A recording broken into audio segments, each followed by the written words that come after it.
Unemployment continues to fall in Rockbridge County, and that's good news.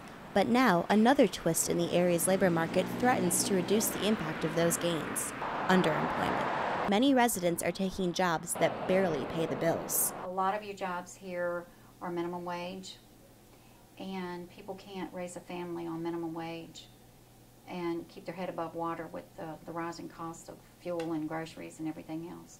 People that work in a minimum wage job, they're going to be underemployed. It doesn't necessarily mean they only have a half-time job. It means that the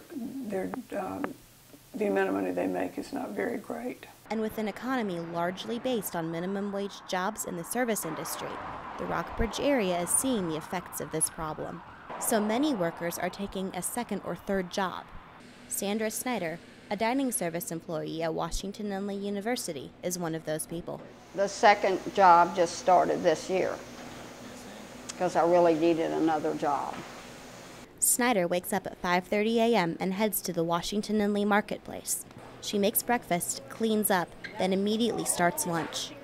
Before dinner, Snyder heads to the Phi Delta Theta fraternity house for her second job, setting up for dinner and cleaning up after. It's hard sometimes, but I enjoy it.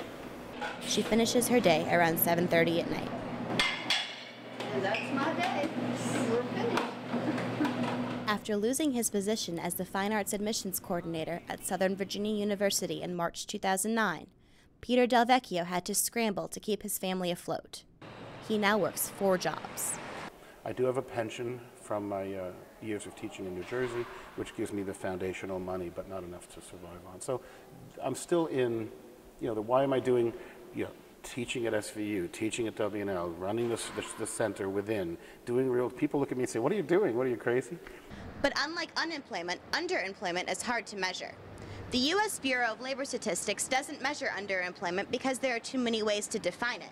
But the government and other organizations make their best guess, and those guesses are all over the board. But periodically there are surveys that look at the salary, the income for people here. The consensus definition of underemployment includes discouraged workers, people who have stopped looking for work or no longer receive unemployment benefits, marginally attached workers, people who want to work but their job search is sporadic, part-time workers, people who don't work full-time because employers can't pay those wages and benefits, multiple job holders, people who work 2 or more jobs, and underutilized workers, people who have taken jobs below their skill levels. So it's, the recession was pretty tough on this county. And then of course you got a lot of people in the service industry, and that's just a low-paying element of our multifaceted economy. And again, very susceptible to economic vicissitudes. So, Rockbridge County's really struggled. This recession's been tough on a lot of people. Snyder works 2 jobs so that she doesn't have to go on welfare. She thinks that some people don't have jobs in the area because they are too picky about the jobs they're willing to take. I think they really don't want to work. And also, only where if it's something they don't like a fast food, they don't want to deal with it. Del Vecchio takes the reality of his situation in stride. I'm just trying to diversify. I'm just a regular guy trying to survive. For the Rockbridge Report, I'm Ann Vasulis.